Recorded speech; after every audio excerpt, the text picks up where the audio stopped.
Good afternoon and welcome to the Brooklyn Rail's 86th New Social Environment. I'm Cal McKeever and I have the pleasure and privilege of being your MC today for a conversation between Ann McCoy and Susan Aberth. Ann McCoy is an artist, writer, and a wonderful editor-at-large for the Brooklyn Rail. She was given a Guggenheim Fellowship Award in 2019 for painting and sculpture. Ann? Oh, thank you. And now I am going to introduce the fabulous Susan Aberth, Ph.D., who is the Edith C. Blum Professor of Art History and Visual Culture Program at Bard College. In addition to her 2004 Lenora Carrington Surrealism, Alchemy, and Art, she wrote one of the 3 essays in the catalog of the Whitney exhibition, Agnes Pelton, Desert Transcendentalist. She is one of the foremost Carrington scholars and has pioneered a wide range of scholarship on art and surrealism in the United States, Latin America, and Europe. The title for this talk comes from an exhibition catalog for a UK exhibition on women artists and spiritualism, Not Without My Ghost, which included contemporary women artists like Susanna Hiller. She will be covering the historical roots so necessary for this discussion. Okay, this is my intro. Okay. Richard Tarnas, the author of Cosmos and Psyche, says that we are currently, astrologically, in the midst of the most profound period of revolutionary change since the French Revolution. I also think of Alexander Solzhenitsyn, the great historian of communism and revolutions, who after 10 years in the Gulag came to believe that all successful revolutionary change must be grounded in a spiritual component. It is highly synchronic that at this time, women artists who approached art as a spiritual vocation, a higher path of the soul, channeled higher masters and found their own independent artistic paths should be causing such a sensation. The Helma of Klimt exhibition at the Guggenheim had 66,000 visitors and broke all attendance records. For some of us, this exhibition signaled a sea change and a paradigm shift. The modernist canon was upended. Of Klimt got there first. She was not included in MoMA's Alfred Barr hagiography, and even Pontus Hultane refused to even consider looking at her work, not just showing it, looking at it. Then right now we're also seeing many MFA programs who didn't really know what to do when their female students flocked up to the Guggenheim to worship. Another entrenched theoretical system got rocked. Would it be Benjamin on Monday, Derrida on Tuesday, Deleuze on Wednesday, followed by Blavatsky on Thursday, on to Steiner and Jung, and even a seance seminar? Some male academics I know shuddered and tried to pretend that the Guggenheim exhibition had really never taken place. They were so invested in older theoretical systems, they would never allow discussions of spirituality to be included. Hildegard von Bingen from the 1100s, the Benedictine abbess, composer, philosopher, visionary, and polymath, was the antecessor of these women. She channeled angels to create great music and art. Centuries later, many of these women studied theosophy, founded by the Russian mystic and encyclopedist of world religions, Helena Blavatsky. Who could not follow Blavatsky, who had left her rich husband and supported herself as a Mongolian-trained bareback rider in the circus? My kind of girl. Some, like of Klimt, were disciples of Rudolf Steiner, although she later broke with him when he dismissed her paintings. All of the women seemed to share an interest in a collection of mystical traditions, Eastern and Western, such as Vedanta and Rosicrucianism, spiritualism, channeling, dream work, visionary experiences, alchemical active imagination, ancient mystery religions, indigenous shamanic and ritual practices, incubation, automatism, etc., and a variety of yoga practices. Their pursuits have often been singular and were largely ignored because they didn't fit into a school, and many endured long periods of poverty as the guys cleaned up. The Academy often dismisses the impact of this work today by saying things like, well, no one reads Blavatsky anymore. We live in a secular society where politics and formal concerns dominate. Historical exhibitions like Maurice Tuckman's Los Angeles County Museum, Spiritual in Art, Abstract Painting, stopped at 1985. This is a safe way to go, implying that spiritual concerns are no longer relevant. Spirituality is still dismissed in the art world. A lot of dealers won't touch it. There are women artists working today in these traditions, and I'm hoping to discuss a few of them. So this will not be thought of as only a sort of historical discussion. I would like to dedicate this discussion today to a woman artist who recently died of COVID and who is alive in all of our hearts, Helene Ayon. I also want to thank Fong and Charles and everyone at the Rail for their support for all of us Druids. And now I think we're going to go to the fabulous Susan Aberth. Hello, everyone. And before I start, I just want to say thank you to everyone at the Brooklyn Rail who's been so generous and kind and encouraging. And I'm really happy to meet you. And thank you for showing up today to listen to us. And I really look forward to your questions. And if for some reason I don't get to it, please feel free to email me. I teach at Bard College at Annandale-on-Hudson. You can find me on the internet and we can continue the discussion if you would like. Cal, can I begin with the PowerPoint?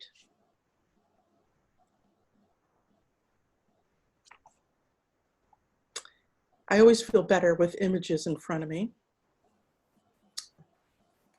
Okay. Well, I'll just start while that's starting up. So the exhibition, Agnes Pelton, Desert Transcendentalist, at the Whitney Museum opened in mid-March, and I believe it was open for only one day, and it had to close for COVID. This is really unfortunate because after the tremendous success of the Helma of Klimt show at the Guggenheim, we were all really looking forward to this American spiritual painter. Hopefully the museum will open the show again and we can see it. Cal, did the PowerPoint come up? I believe.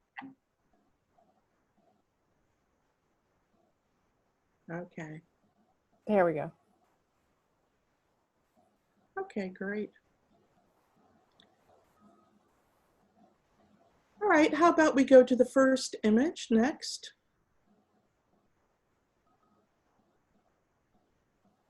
Next, Cal. Sorry, Georgia. Georgia? Well, anyway, Agnes Pelton developed a very distinctive style that I like to call spiritual modernism. And again, if the show opens, I really encourage you to go see it. Are we having a little bit of problems? Pelton's up. All right, there we go. And there's a beautiful painting, The Guide. Sometimes it's called The Messenger. Now today, I would like to briefly familiarize you with some other women artists from the mid-19th century on to the present who were working with esoteric material and actually pioneered certain forms of abstraction. Most of these artists and thinkers have long been relegated to the margins of culture, dismissed as quirky relics of an unscientific age that has more to do, I think, with their gender than anything else. Great, let's go, perfect, let's stay right there, all right? So I'm gonna begin with a very interesting artist, Georgiana Houghton, who had an important exhibition at the Courtauld Institute in London in 2017. But before I begin with her work, I'd like to give you a little bit of background because it pertains to New York State. And in 1848, in upstate New York, in Hydesville, two teenagers, Maggie and Kate Fox, began to communicate with a deceased spirit who said he was murdered in their house. They developed a kind of systematized way of communicating with the deceased, and this soon developed into what we call now the Spiritualist Movement. And sorry about that, it's my phone. Now, women after this point began to communicate with the spirits and called themselves mediums. And this was a very big event. It allowed women to leave the domestic sphere. Christianity gave them absolutely no voice, and they were able to appear in public and have authority and to be listened to. And it really changed the spiritual landscape of the country. And after the traumas of the Civil War in particular, spiritualism spread very quickly across the United States and into Europe and even Latin America, Brazil in particular. Now, spiritualism was also connected to women's suffrage because the majority of followers were women, and they were also very connected to abolitionism, and they were an anti-slavery movement. So back to Georgiana Houghton, she lived in England, and as a middle-aged woman began to receive messages from spirit. She had no artistic training, she was minimally educated, and yet she would sit down and accounts would say that she would, with both hands, draw and paint with watercolors, which is very difficult. Without looking at the paper, she would draw with both hands at the same time, often looking out the window or even in the dark. Can I have the, well, she then was so confident in the importance of these channeled messages. Remember, they were not her messages, she was merely the instrument, that she decided to exhibit them. Well, women didn't have art shows at that particular time, so she rented a space, paid for a catalog of 155 of her paintings. Not only that, but she paid to have it advertised in the newspapers. She made posters for it. She hung the work herself, and every day she sat in the gallery talking to people. And even one of the Fox sisters, who I just spoke of, was in England and came to the exhibition. So this was a really big deal. Why don't we look at one of the drawings? Can I have the next, please? Thank you. So you can see from this 1862 completely abstract drawing that this is non-representational, but looks a little bit like natural forms. I went to the show at the Courtauld, and everybody was given a magnifying glass because you had to step up to it very close and look at the many, many layers. It's almost impossible to understand how she did it. And remember, she was not a trained artist. These drawings are very fluid. There isn't a mistake on any of them. And when she was done with them, she would then on the back write channeled messages from spirit. And they were usually visual portraits of people. Okay? And I just am quoting from one of the messages on the back of this really beautiful drawing. Well, these were completely forgotten. May I have the next, please? Again, I'm sorry these are so small, but this drawing, although it looks monumental, is actually pretty small. And again, multi-layered, 1869. It's unlike anything ever being done at the time period.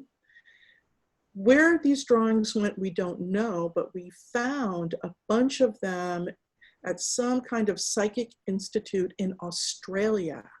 So some were saved, but she had many more that are lost, unfortunately, or hopefully they'll come up someday. And, you know, I just want to compare it to the James McNeill Whistler painting, Nocturne in Black and Gold, The Falling Rocket, which is often art historically considered the beginning, one of the beginnings of abstraction. And remember that in 1878, he went to court because John Ruskin, the art critic, accused him, you know, of a hoax, that this isn't really painting. When we look at this and compare it to Georgiana Houghton, I mean, it almost looks traditionally figurative. We can see women in kimonos at the bottom. I mean, they're just like night and day. She's so much more advanced. So just interesting to keep in mind how women artists were so written out of art history. Is that your dog, Ann? That's Maeve. Maeve, stop, sweetheart. Can Sorry. I have the next, please? Sorry. A little homely detail.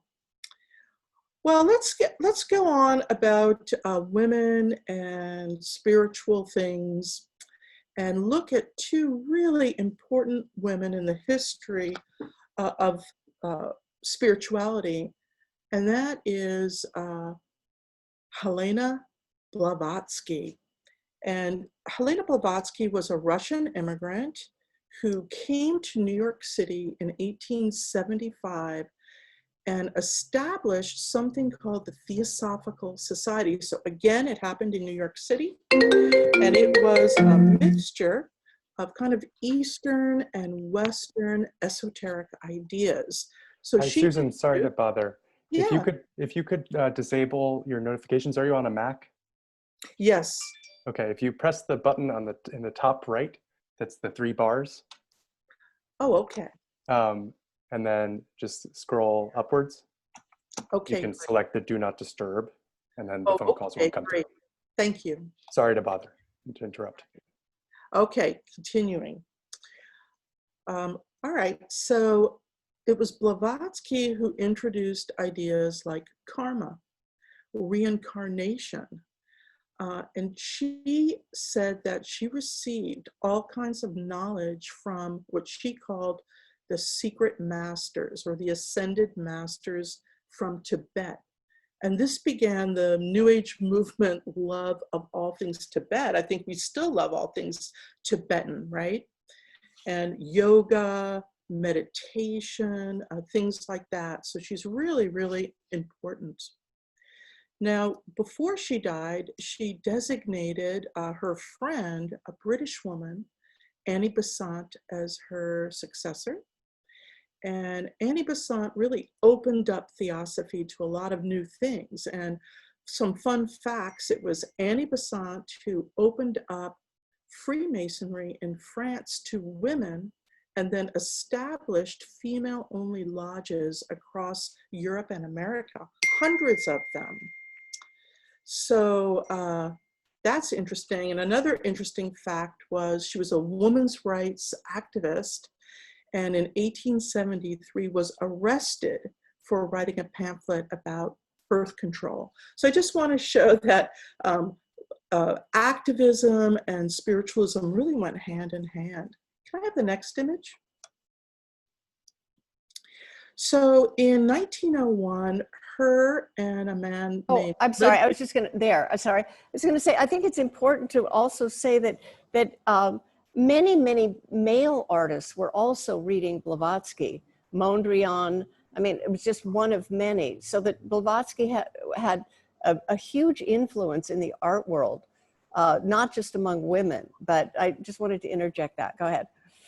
Well, and I'm so glad that you brought that up, because I was just going to say, in regards to this book, so in 1901, her and Leadbeater published a book that would be profoundly influential. It's still influential. I think just this year it was republished once again, and it was called Thought Forms. Kandinsky was so moved by it that he wrote concerning the spiritual in art in 1914 as his own personal response to it. Now, Thought Forms, if you're interested, is a free download from the computer. It's really excellent quality, so just get it for free. And I'm showing you just 2 images from it. And what it is a collection of color symbolism and shape symbolism based by those seen by mediums. So all these colors have spiritual meanings. It's laid out in a chart, and these forms also have meanings. And for example, the pink cloud means pure psychic affection. So again, this book was read by almost everybody we're going to look at today, and it's still read by people. Can we move on to the next, please? Well, just a little bit about Helma of Klimt. I'm sure many of you know who she is, and hopefully many of you were able to go to the wonderful exhibition at the Guggenheim. So Helma of Klimt was a Swedish artist who joined with a group of other women who called themselves the Five. They would have seances once a week, very regularly for decades, where they would channel messages from what they called the high masters. And you can see how that's like the ascended masters of theosophy. And I'm just showing you a photo of Helma, and then with one of her early experiments in automatic writing. And I'm sure you all know automatic writing from the Surrealist movement, and they took it from Spiritualism. Can we have the next? So Helma was very surprised because the spirits that were communicating with them chose her specifically to convey certain spiritual messages to the world. And from 1906 to 1915, she was instructed by them to paint 193 paintings for what she called the temple. These are enormous drawings, as anyone who went to the Guggenheim show was probably very surprised to see. They were done in a semi-channeled state. They often have natural forms like flowers and shells, but are also, some are completely abstract. And I think it's important to also know that there are thousands of pages of notes that she channeled and explaining all the meanings of all these forms. And these are kept in her foundation in Sweden and are right now finally being translated. It's a very big job.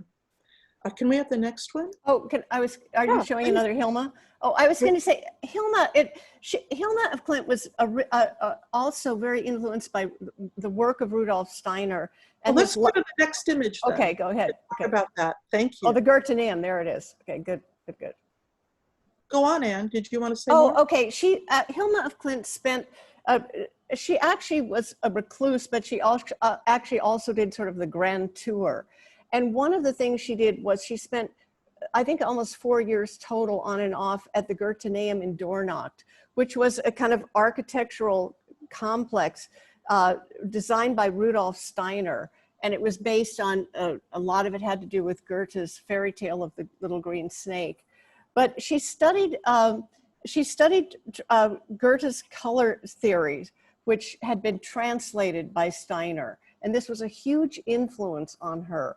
She didn't exactly become a member of the Anthroposophic Society. And so he said Steiner later came to visit her in Sweden, and she showed him her work, and he just dismissed it, which is, I mean, in a horrible way, which caused her to stop working and go into a depression for a few years. And I mean, when you look at the Steiner type work, which is all kind of will-o'-the-wisps and these foggy things, or kind of bad modernist sculpture, I mean, Helma was so far ahead of all those guys. But I think I'll go ahead. So anyway, I think that this is an interesting chapter, that she was really kind of wounded by Steiner ultimately. Well, it's a complicated story. and we'll never know the truth about it all. But as I understand it, she showed him her work. She hadn't showed it to many people. And he told her that the world was not ready to receive it. See, that's very interesting. The world was not ready to receive it. You know, was he subconsciously jealous of her work? It was extraordinary in every way. Did he sincerely believe it? We don't really know, but it did inhibit her, although she continued to make incredible artwork for the rest of her life. But one very big ramification it did have was that she wrote in her will that none of her work was ever to be shown until 20 years after her death. And that's why her work is so fresh and exciting, because we haven't seen it, right? And it's really exciting because of that. And you know, I really like Steiner. I think he's really interesting. For those of you who don't know about him, he wrote about organic, biodynamic agriculture, color theory, child education. You know him from the Waldorf schools. He wrote about homeopathic medicine, social reforms, ethical banking, and a lot of his diagrams on spirituality were really influential to Joseph Beuys later on. Yes, Beuys became, because of his book on bees, Beuys was a member of the Anthroposophic Society. When I had talked to Johann von Klimt, the nephew, he said that he felt that what happened between Steiner and Helma was very wounding in a way, and it was really hard on her, that it took a real toll for a while. I don't know what he's read that we haven't read, but Steiner was an amazing man, and he was a huge figure. I mean, at some point in time, when Steiner was alive, he was often giving not one, but 2 lectures a day. And some of those lectures would be attended by 2,000 people. I mean, he was a huge figure. And there's almost nothing he didn't write about. I mean, there are a lot of Rudolf Steiner societies today around, and a lot of the books have been published, so. Great. Hey, could we have the next image, please? Another artist that is just now getting a lot of attention is the artist Emma Kuntz. And again, I encourage you, if we're ever allowed to travel again, to go to her healing center in Switzerland. It was a pivotal experience in my life. I went and sat in her magical crystal cave, and it's an entire healing center that's in operation to this day. Now, she was a homeopath, a spiritualist, and she called herself a telepathic healer. And her primary instrument was a pendulum. She would ask questions and then use it. So you can see her here standing over a table where she would place a piece of paper. She would hold a pendulum over it, ask questions, and then record on the graph paper where it stopped and started, the directions it swang in. And then she had a whole color symbolism as well, and she would do these incredible geometric drawings. Now, she did not consider them drawings. She considered them medical and spiritual charts. She said that every design and every color and shape was a reading. They told the person's past lives, their medical problems, their future. And she also said that someday everybody would be able to understand them as a language, but that the world wasn't ready right now for it. Can we have, she left, by the way, she left over 400 of these drawings, and I hope you get to see many of them. Go ahead, thank you. Well, finally, we get to Agnes Pelton, and again, I don't want to say too much about her because I really want you to see the show, but a few brief words. She began her art career in New York and studied with Arthur Wesley Dow at Pratt Institute of Art in Brooklyn. where she studied from 1895 to 1900. And he introduced her to Eastern thought. But she grew up with a single mother who was very into something called the New Thought movement, which is kind of an ancestor of positive thinking and visualization. And a lot of women were into New Thought. So in 1931, she left the East Coast. She had established a whole career on the East Coast. She was in the 1913 Armory Show, which is so surprising. She was a big fan of Kandinsky. She loved his book. She agreed with him and that art should be a form of creative transcendence and that the modern artist should heed an inner necessity towards a spiritual life to which art belongs. So you don't create art for art's sake, but it belongs to your spiritual practice. She didn't believe in religious dogma. She didn't believe in moralism, but she was a mystic. She believed in mystical experience, which for her was connected to nature. So she was interested in theosophy. She read thought forms, Buddhism. Can I have the next, please? There are so many things I could say about her, but I'm sticking to my New York City theme. In this beautiful portrait, right? This is a portrait of Nicholas Warwick, who has a museum on the Upper East Side that I'm sure very few of you have been to, but maybe now you will go to.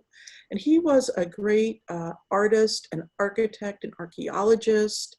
He was a theosophist, and his wife, Helena, channeled someone called the Master Moira, who was one of the ascended Tibetan masters that Madame Blavatsky herself spoke to.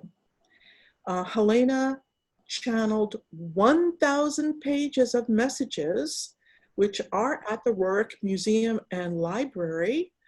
The Master Moira gave her a blueprint for an ideal society, and that movement was called Agni Yoga, which has a fire-like aspect to it.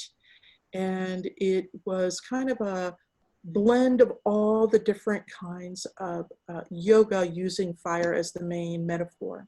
And Pelton was very interested in it. And I'm showing you this beautiful painting of abstract flames that came up for auction in Hudson, upstate New York, just 2 years ago. It had been completely lost. So another New York story. Do you have anything to say about this, Anne?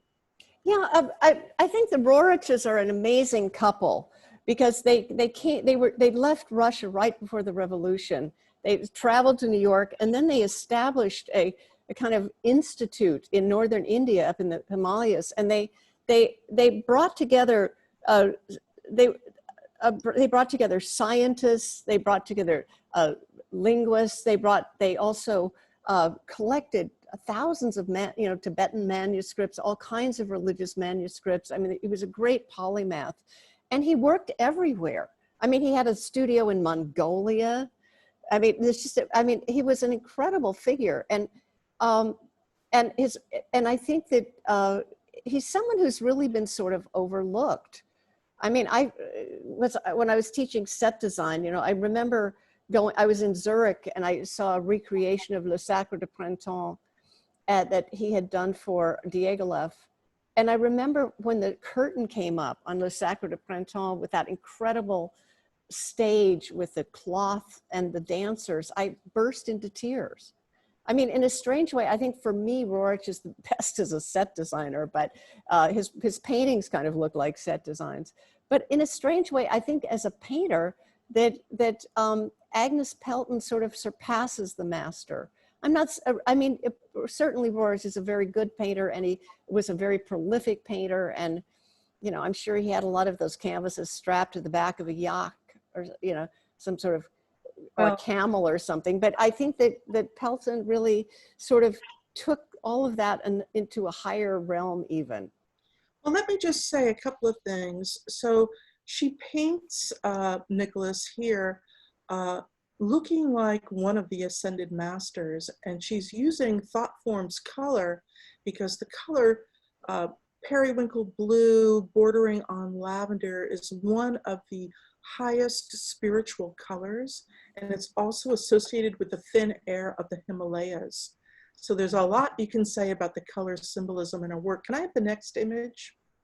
I'm going to go a little quicker. She was also very into alchemy, and I'm comparing her painting Incarnation with the very famous Robert Flood alchemical diagram.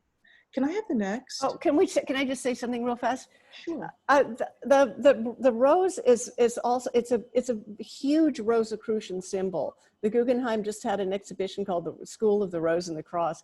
So it was a huge Rosicrucian symbol, and Rosicrucianism, alchemy sort of went into Rosicrucianism with people like Michael Meyer. But the rose it's certainly a mandala, and it's certainly a huge alchemical symbol. And I think that a lot of work really Pelton, we know that Pelton read Jung's Art and Alchemy. We know that Pelton visited, I think, what was the name of the library in Pasadena that she frequented? It was just the Theosophical Library. It was just the Theosophical Library. So we know that she was exposed to this kind of thinking. And so a wonderful book that you can read on this if you want more is a book by someone named Francis Yates, who taught at Columbia, called The Rosicrucian Enlightenment. Thank you, Anne. You know, I just want to also say that Pelton's best friend was the New Age astrologer Dane Rudhyar. Yes. Very interesting. And she was also part of a spiritual collective in Pasadena called the Glass Hive that was centered around William Comfort. And she was very close friends with his daughter. Anyway, I hope this spurs you to hopefully see the Agnes Pelton show if it ever opens again. Can I have the next, please? I want to just mention an artist I'm very intrigued with by the name of Marjorie Cameron. She was from Southern California and was not exactly a spiritualist, although she did practice channeling. Instead, she had been married to Jack Parsons, who is famous as the inventor of rocket fuel and also for bringing Thelema, which is the esoteric orders begun by Aleister Crowley, to the United States. She was his woman of Babylon, and he died tragically young. And as his widow, she tried to keep promoting Thelema magic, which really was for women's sexual freedom. She did these beautiful channeled drawings in the 1980s called The Lion's Path, where she went into a kind of profound meditation and then executed these. Can I have the next? And you see her on the cover. That's a portrait of her on Wallace Berman's Counterculture magazine. And also from that magazine is the drawing on the left called Peyote Visions, which shows her in a kind of mystical peyote vision having sex with a demon. This drawing was confiscated. It was on the floor at one of Wallace Berman's openings, and she was arrested on obscenity charges for it.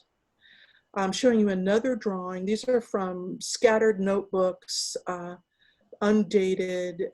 She was often homeless and wasn't very conscientious about keeping her work, but it shows the triple-headed goddess with the multiple breasts like Diana of Ephesus.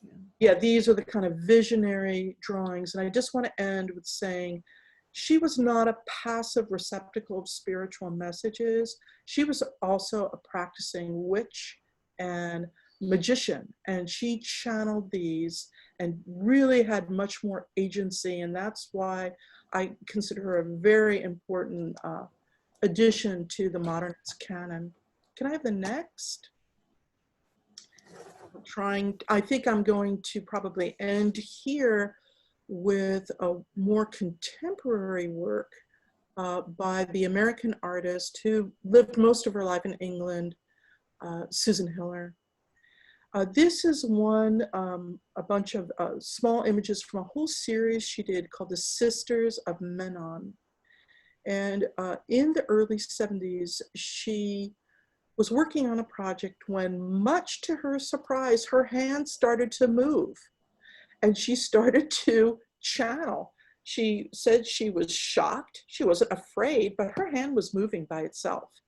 The messages they didn't make sense. They were disjointed. They were upside down, backwards, fragmentary.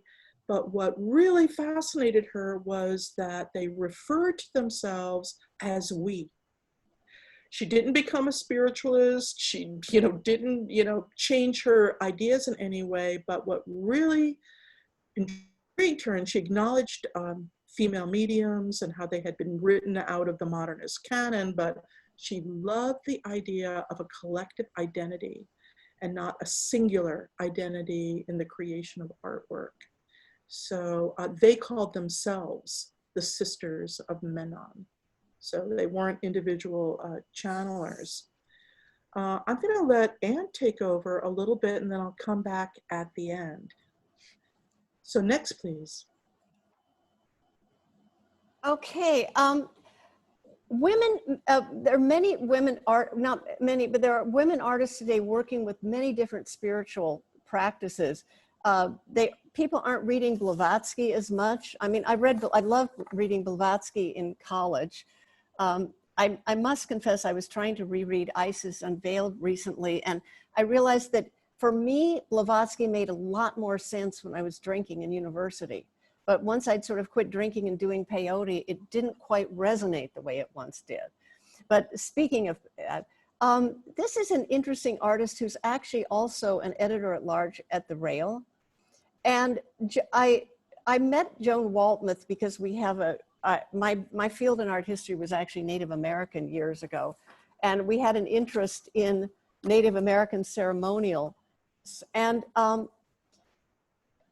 about over a decade ago, Joan Waltmuth's brother was working with with tribes, Native American tribes out in Nebraska, and he became friends with some of the people. And Joan also became friends with the people and started attending the Sundance.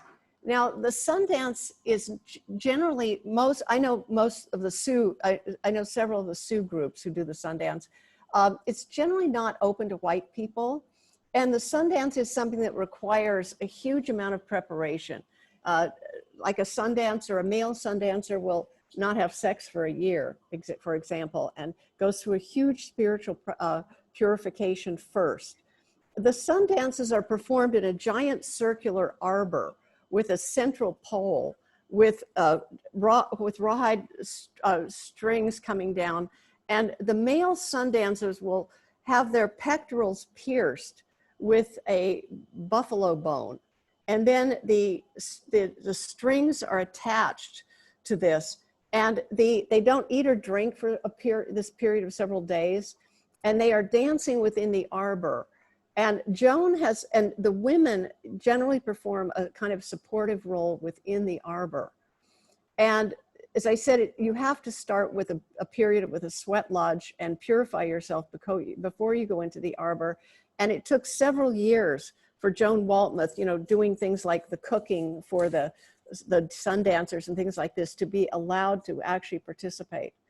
But I think that, talk about channeling. I think the best way to describe it was someone out of the Sitting Bull clan was describing the Sundance to me because her son had done this, her whole family does it.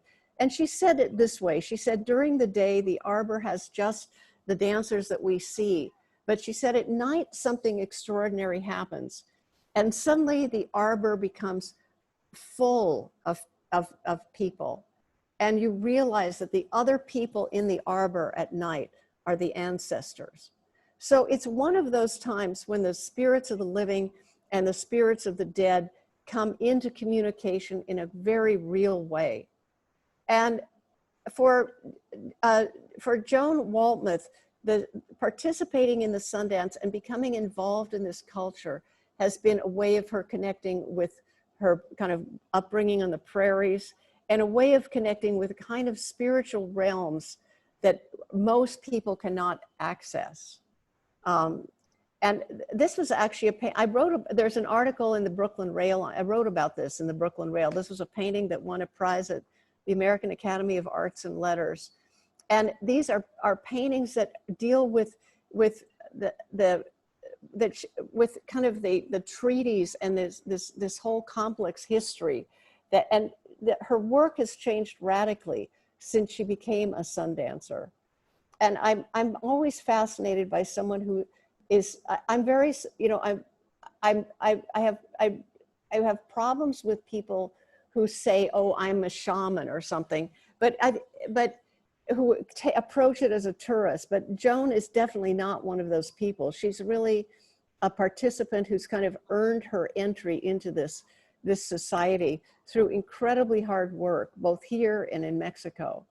And I think that that this has opened up a whole realm for her. And and she's someone who definitely has learned to communicate with the spirits. So I wanted to show this painting, and you can read my article on her in the Rail, which probably goes into it more.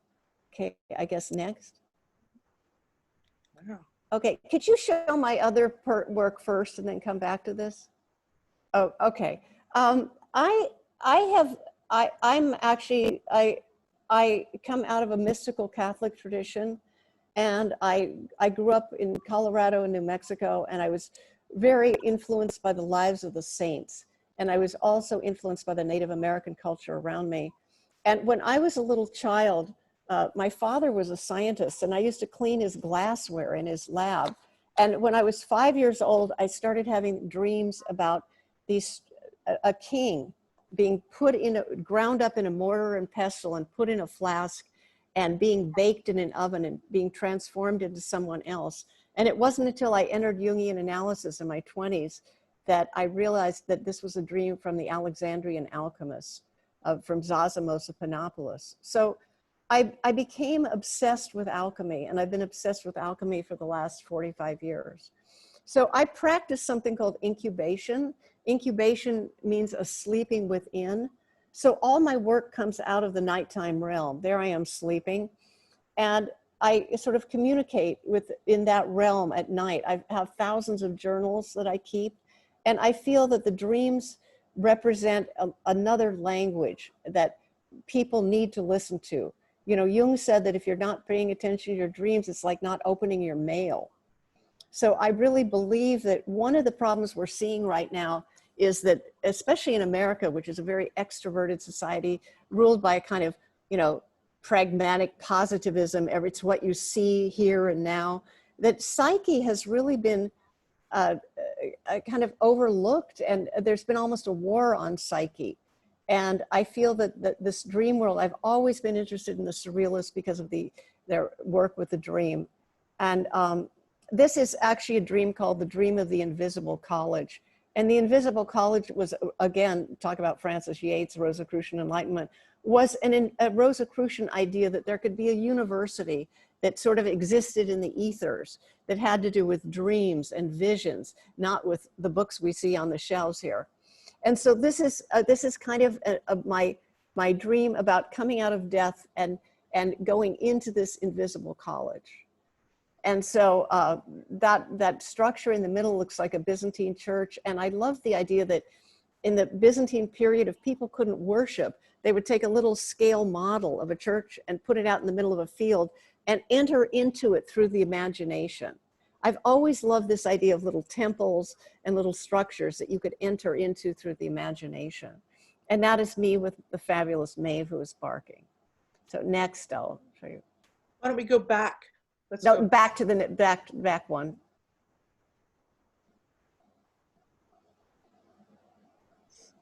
Oh, what happened?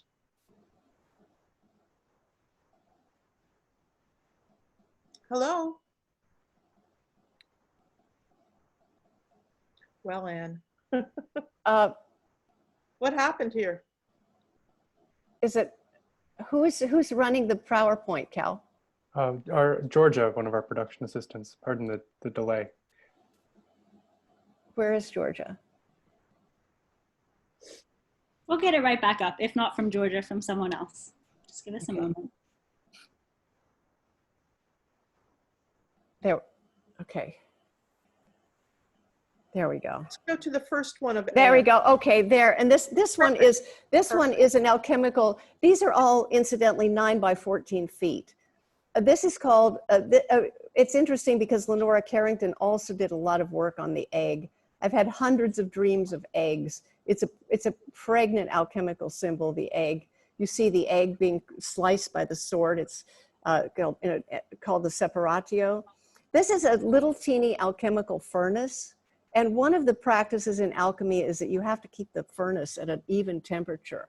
And that has to do with your own state of consciousness, that you have to not have the heat too high or let the fire go out, that you always have to kind of keep this approach to the unconscious in an open and in an open way, and it's slow but steady, I guess would be the thing.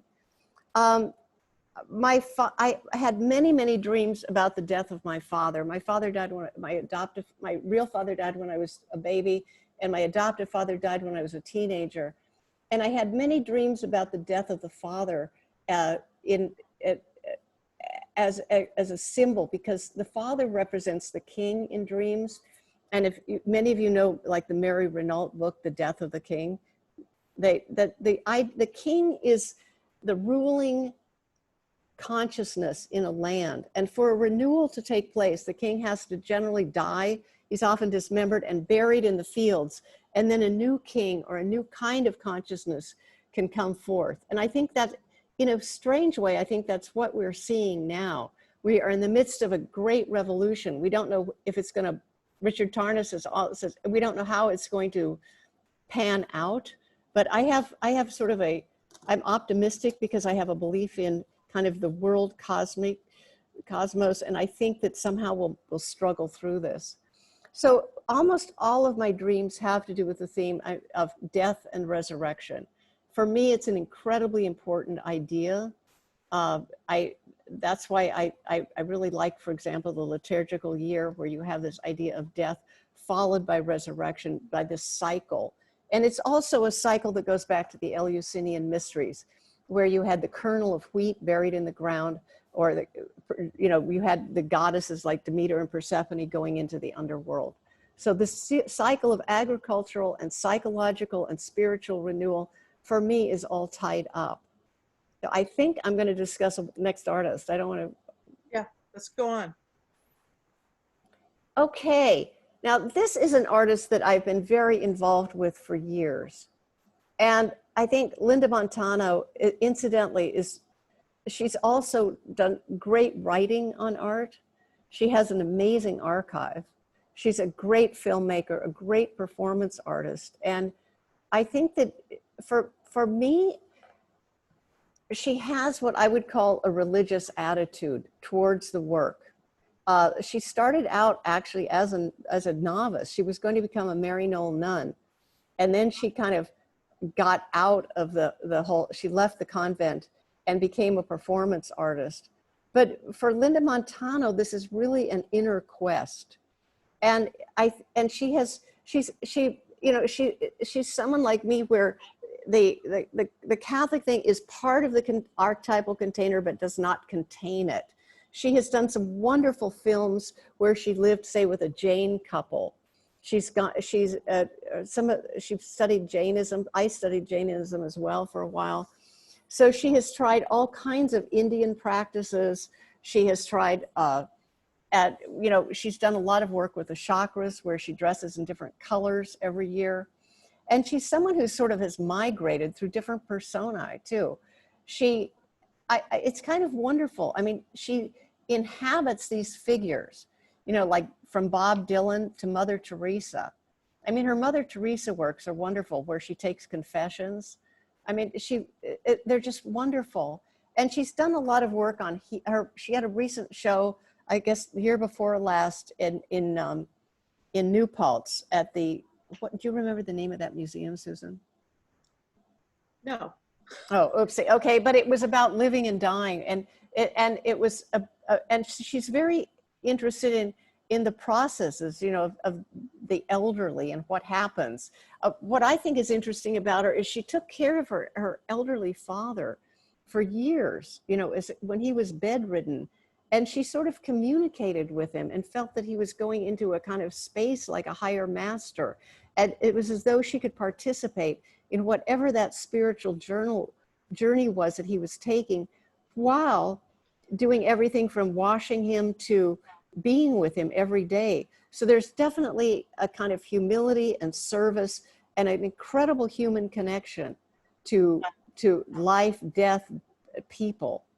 I was talking to her on the phone, trying to get a handle on how I would talk about her work. And she was telling me something I thought was really moving. She said, you know, I've gone through a bunch of different gurus. I think that this is an image from that Jane film.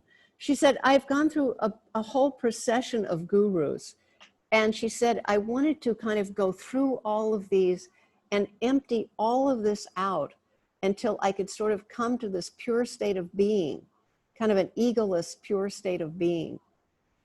Which was, I mean, it was so moving when she said that. Also, I mean, I think that, I don't know, I think in a strange way, like Helene Ayon, she's also a kind of, actually Helene Ayon and Linda were good friends. Linda had a saint camp that Helene attended at one point. But they're both also sort of theologians. Helene Ayon did all of that work on, you know, taking Judaism and putting the transparent papers over the Torah and highlighting what she found difficult to make people think about it. And Helene Ayon felt that she did all this work on the idea of liberating God to be, so that we weren't projecting all of these images on the Imago Dei. Instead of projecting what humans thought about God, we should maybe let the divine be him or herself, whatever. And so, and Linda in a way has done similar kinds of theological work, where she has done wonderful videos of If I Were the Female Pope. I mean, I would really, a lot of her work is available online on YouTube. I sometimes just will click on one of them. I mean, I think some of her Mother Teresa works are absolutely fabulous. So I think we'll go on to the next. The things on the wall are from, I think, another artist. We had a hard, Chrysanne sent me some images. We had a hard time getting big enough images for some reason. Chrysanne Sakakows, I first became involved with her work in about 93. I got a grant from the Trust for Mutual Understanding, which is under the Rockefeller Foundation, I wasn't in it, I curated an exhibition on the subject of the ethers, of spiritualist photography. And I took 5 women to Poland, to the city of Lublin, which you all know the Magician of Lublin. It's a place known for mysterious happenings. It was kind of a mystical center, both Jewish and Christian, pagan, basically. And so I took them, and we had a museum that was a 15th century tower that had been owned by the Jesuits. And so it was kind of incredible to do a thing on the ethers in this tower. And I took Chrysanne Sakakows with me, and she at that time was hauling these enormous cameras around, photographing people's auras. And she really did it right. I mean, she went to India, she photographed fakirs, she photographed people in New York, she photographed villagers. I mean, they're extraordinary photographs. Nancy Burson, who had done something like Carillion photograph, was also in this group. Lenore Mallon, who had her own healing society, kind of It was a creation, kind of, but wonderful. Lenore Mallon was part of that group, and also Maxine Hendrickson. So it was quite a thing. But I then looked at, I was familiar with some of Chrysanne's work on something called the wish machines. And the wish machines were long scrolls that she did in about 2000, where she was very involved with this ritual of wishing, hoping, and praying. What I find interesting about Chrysanne is she's from a Greek Orthodox background, and she also has been involved for years with a Western Buddhist nun named Tenzin Palmo. And she helps raise money for that nunnery. And then she's also a disciple of Galak Rinpoche. But what I find interesting about Chrysanne is she said to me, she said, it's in my DNA. She showed me she's Greek, and she has an apartment in Athens, and she spends a lot of time in Athens, aside from being part of that famous group around A.A. Bronson up in Canada. But she says it's sort of in her DNA, and I feel that she's kind of in the tradition of the women of the Delphic Oracle, and I mean, she's sort of a modern day Maenad. She's very interested in Dionysus worship, and she's interested in these ancient mystery traditions like the Eleusinian mysteries and like the Delphic Oracle. She's actually gone and spent time in Delphi, and she also has done a research on these enormous mosaic floors from antiquity that were mandalas. So what I like about Chrysanne is there's a performative aspect, and then there's something very lived about it. It's as though she becomes one of these Greek wise women.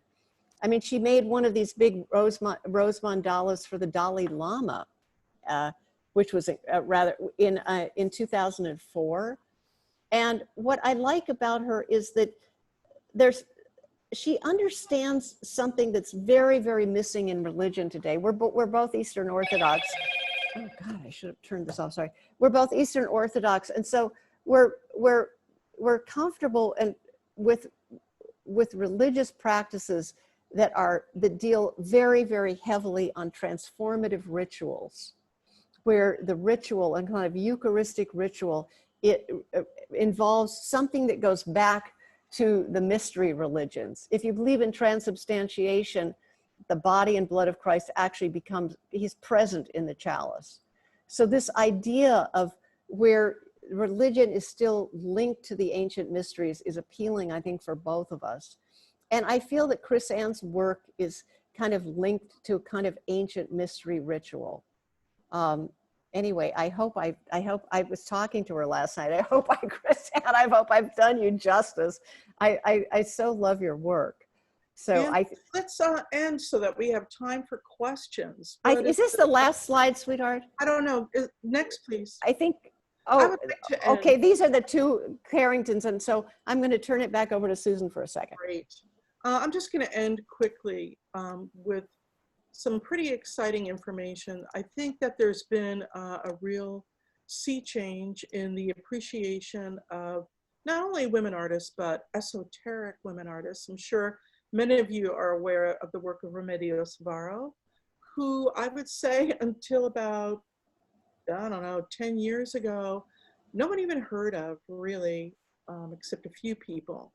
And just, I think it was last week, Sotheby's sold her painting, this beautiful mystical painting, for over $6 million.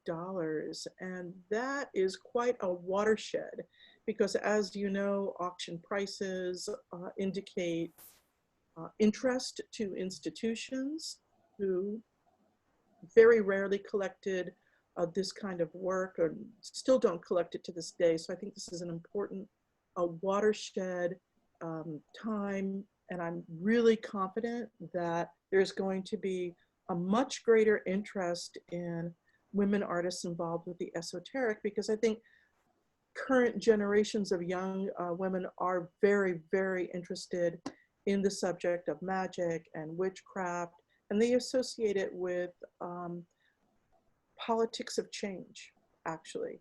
So I think I want to end on that positive note and open up the discussion to any questions people may have. Great. Thank you, Anne. Thank you, Susan. Oh, That thank was really wonderful. So now we'll open up to questions. If anyone has any questions, please feel free to drop them in the chat. But there was one I saw from Jody. I can ask to unmute you if you'd like to ask your question. Mm-hmm. What is my question? You asked about... Oh, hi. Yes, thank you all so much for this incredibly enlightening talk.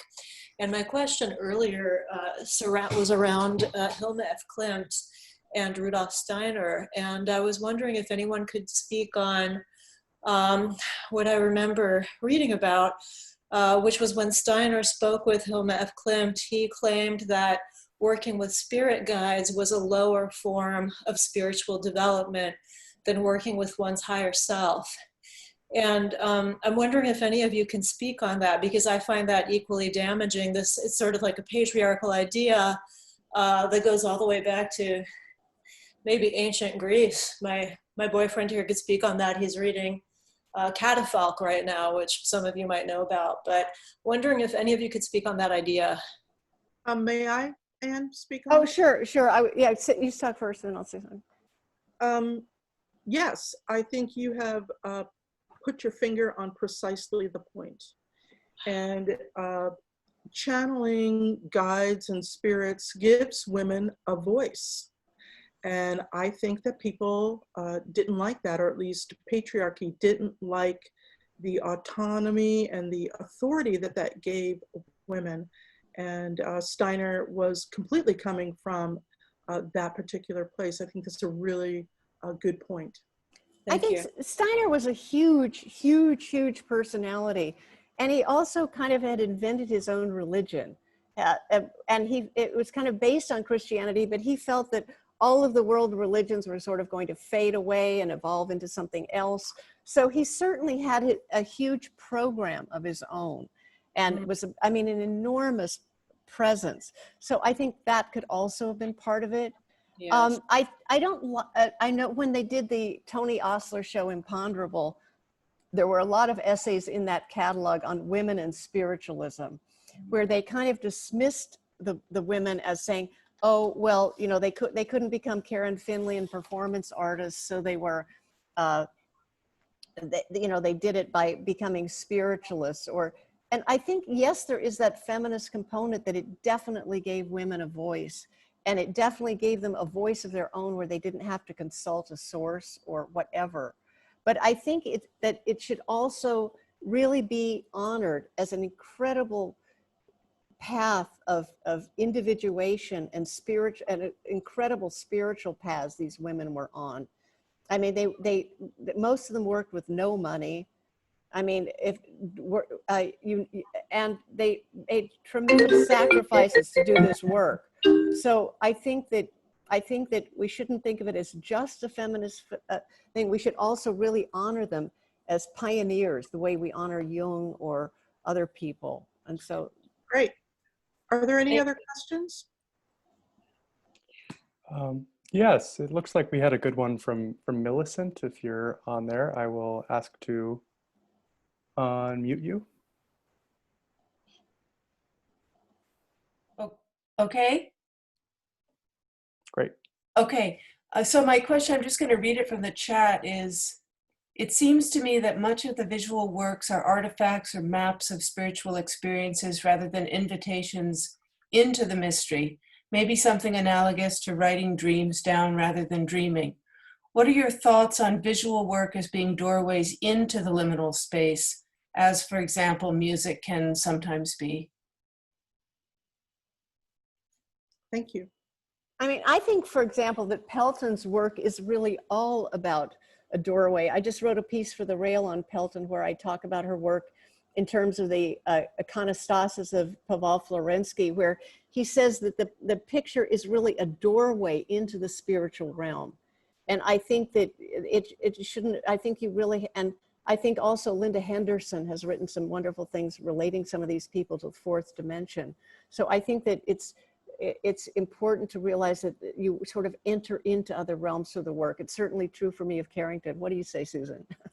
Millicent, I think that's again, a really interesting observation. And I can just speak for Leonora Carrington, who she told me that her paintings were liminal spaces, doorways that would open up. She actually designed her paintings as a doorway. You can't, no one can share with you a mystical experience of the mysteries. You must experience that yourself. All they can do is provide you with some kind of opening, and it's up to you, first of all, to even understand that it's an opening, and then it's up to you to enter it. So I think that is the role of the artist, not to tell us, because you can only know through experience, but to offer the opening. I hope that answers your question. Thank you. It's funny, the Pelton show actually was, I think it was open for 4 days, but only open to the public one day. But I got in on the, what is it called, the members or whatever. And it's funny, I had seen the Peltons in reproduction, and I went in and I stood in front of the paintings, and I just, tears started flowing down my face. I was so incredibly moved. I mean, I had such a profound experience looking at that work. The same thing happened to me with Helma of Klimt when I came off the elevator and I went up first, and at the press opening, and I came in, I saw those paintings, and I was just absolutely, I was knocked out by them. And it's funny because I had already seen them at the Hamburger Bahnhof several years earlier, where they were shown in a very crowded, congested way. And there was something about Pelton had created, Hilda Ribe had also was a designer disciple, and she had told Frank Lloyd Wright of kind of a snail shell temple that would be the Guggenheim. And this was very close to what Helma of Klimt had envisioned for her work. So there was something about seeing these paintings in what had become kind of a sacred space, a kind of temple, and seeing them as they were probably as close to how they were supposed to be seen as we'll get, unless they build her actual temple. And I don't know, for me, it was just, it was a very profound experience. Thank you. I'd like to go to Tiona's question next. I'll ask to unmute you.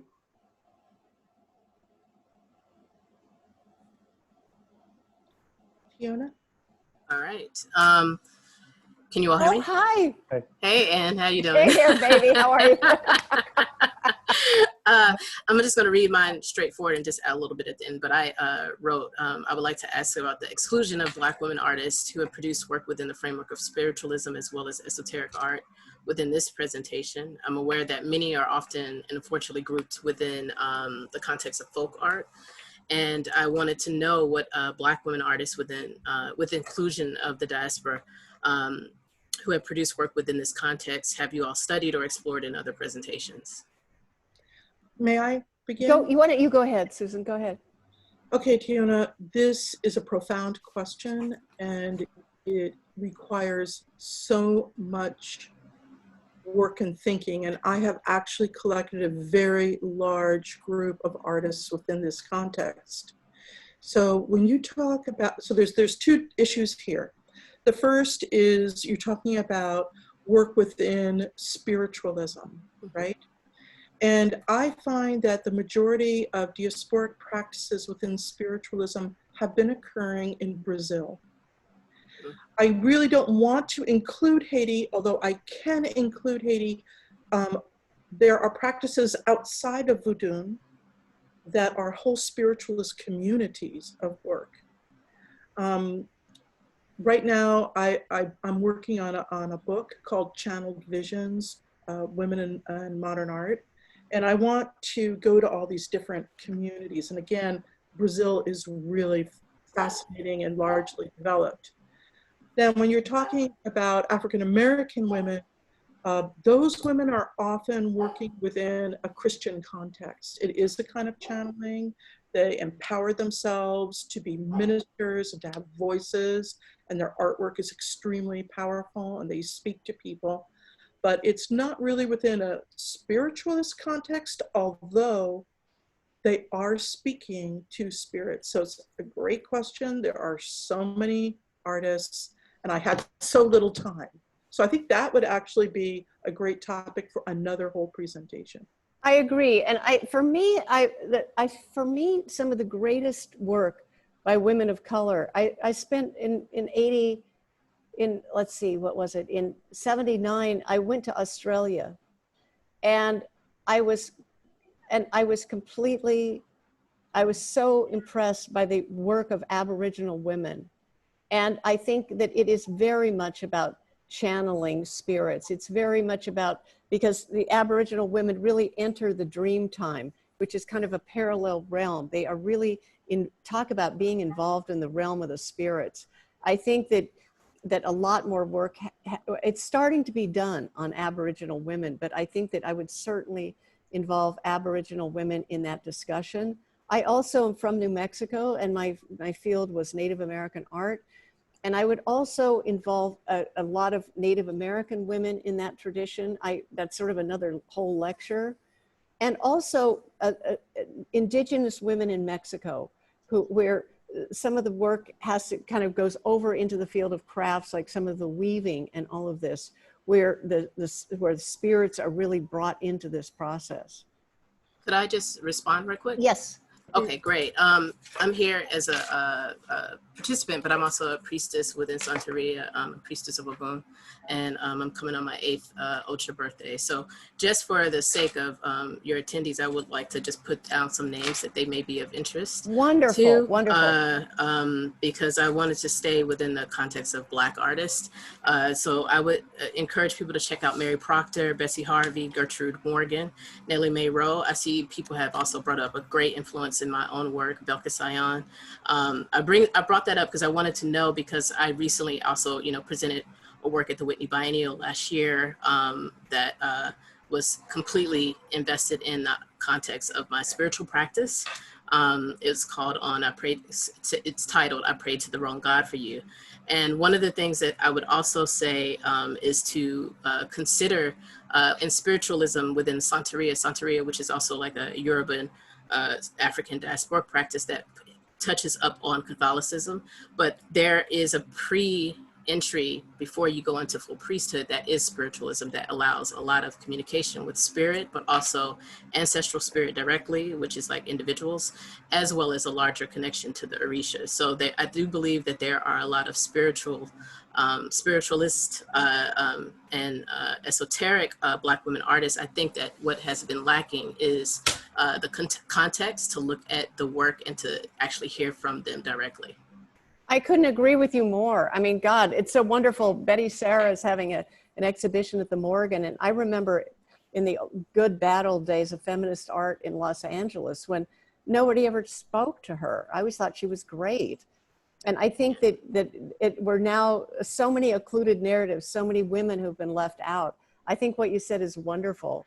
And I also I think absolutely wonderful. Someone who's worked with Gertrude Morgan is Leslie Dill, actually.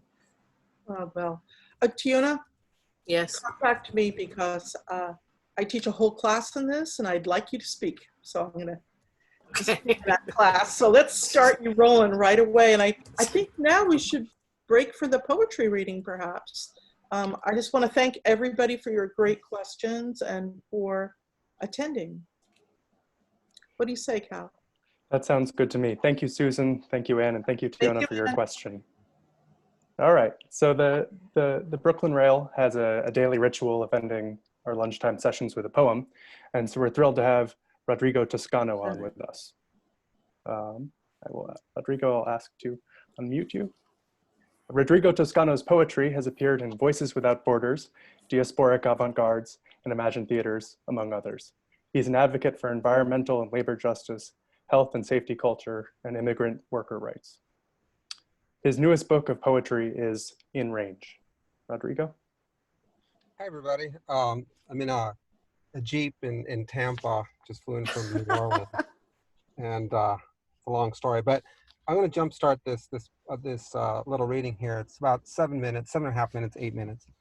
Jumpstart poems.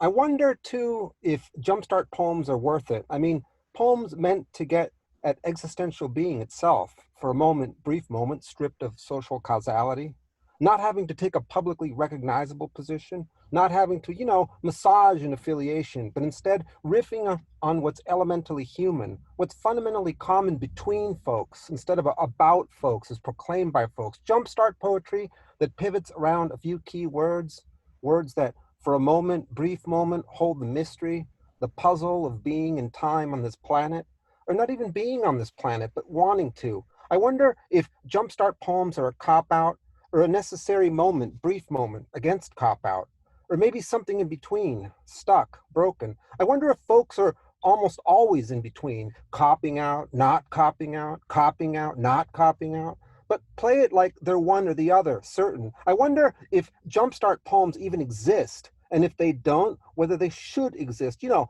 poems that pivot around certain words, words like being, folks, mystery, pivot, and if they do exist, whether they wonder themselves about poems that wonder about not wondering, fending off the hounds of lassitude, indolence, and surrender, just long enough for a jump poem to start it all. All right, and so this next one is called Huddle, and it's kind of missing, you know, in person kind of gatherings as this might have been in the past, right? A group of people in a gallery opening, whatever. Huddle, mix it up, make it count, delight folks, be delighted, steer phrases, be steered, in the swirl, roused about, seek a huddle, spot a huddle, slink in, stick out, seek gaps, shoot them, spot walls, crash them, step back, make space, watch huddle, sidebar one, slip a shiny, receive well what rebounds, pocket insight, pocket wit, move on, in the swirl, seek a huddle, spot a huddle, slink in, say nothing, nod a bit, make it count, seek a signal, spot a signal, drop a shiny, kick it once, kick it twice, kick it thrice, scoop it up, toss it, receive well what rebounds, step back, make space, watch huddle, empty pockets, show empty, share empty, fill empty with shinies kicked around from nowhere to somewhere. All right, so that was Huddle. And now have Betimes, a rhapsody for activists. Betimes you stall, and by stalling, rocket. Betimes you're a dead bored worker. Betimes a devoted worker without deep purpose. Betimes you're thrill-seeking slacker. Betimes a genius, co-worker without peers. You chose this. You chose dialectical wreck sensational. You pounce towards direct intents unknown. You've sloughed off crooked dick nationalism. You've blown up indolence, on some occasions eloquence. Who can Velcro on a plasticized red wig when you want it? Who can supply you a bronze lion future beast of victory? Betimes you're a pre-pounce poet, posing as a pouncer. Betimes you're a post-pounce as twitchy twitch, not whatever, never whatever, but this. You're a spectral socialist, savage. You're a spectral socialist, civilizer. You're a spectral socialist, dirt clod on diamond. Who can futurize the people without the trademark? Who enacts fire canister hierarchical reform? Betimes you caroused, and by carousing, arouse. Betimes you're a hella, as they say, cat with hiss and claws. Betimes you're a devotee to love slamming you to the ground. Did you really choose this gem? Art thou chosen? Are you ascending now towards free-floating domes in the sky? Have you handily sloughed off sultry stance nationalism? Betimes nationalisms offer services left or right. Betimes intra-nationalisms show a way out for a fee. Who can hyperspatialize the people without coordinates? Who enacts supersymmetrical justice reform? You're a spectral socialist, a bit actor. You're a spectral socialist, stunt double. You're a spectral socialist, diamond fleck on demon dung. Betimes you rocket, and by rocketing, stall. Betimes you stall, and by stalling, rocket. So that was Betimes. And the last one is called The Revolution. I thought of reading this one because of Anne was talking about the psyche. So Ann McCoy was talking about the psyche, and Millicent Young about the dream. The Revolution. Gray birds made of marble falling from the sky. Swamp oaks taking 2 steps forward if you look closely. Levee waters rising exactly by 4 feet. New bridges made of glass suddenly appear over urban canals. Storefront signages swapping places, making sense. Picnics 2 feet below sea level in the thousands. Girls with brown eyes rolling boulders into pyramids of gold. Girls with blue eyes casting steel hooks onto silver gates. Girls with green eyes forming a field of grass to skip on. Red, chromed out chopper cruising the streets, no rider. Purple sun painting 12 windows onto local birthing center. Hell, the word, the concept scaring no children at this hour. Heaven, the word, the concept, wood, cube, and dank attic rotting. 2-minute clip of brawny man battling an alligator in loop mode. 1-minute clip of young boy twirling brawny man in loop mode. Sundown western breeze fanning ice tower evaporations. Blank stare of a statue on an iron barge seaward bound. Bats across a full moon portrait in a trash bin flaming. Canoe made of pure sugar gliding over asphalt streets at midnight. 30-second clip of diamond tooth baby in loop mode. Bayou bugs onto 4th generation since yesterday morning. Yellow birds made of polyurethane come to a consensus. 15-second clip of upside down city skyline. Justice, the word, vision in an orange cloud distending, glowing.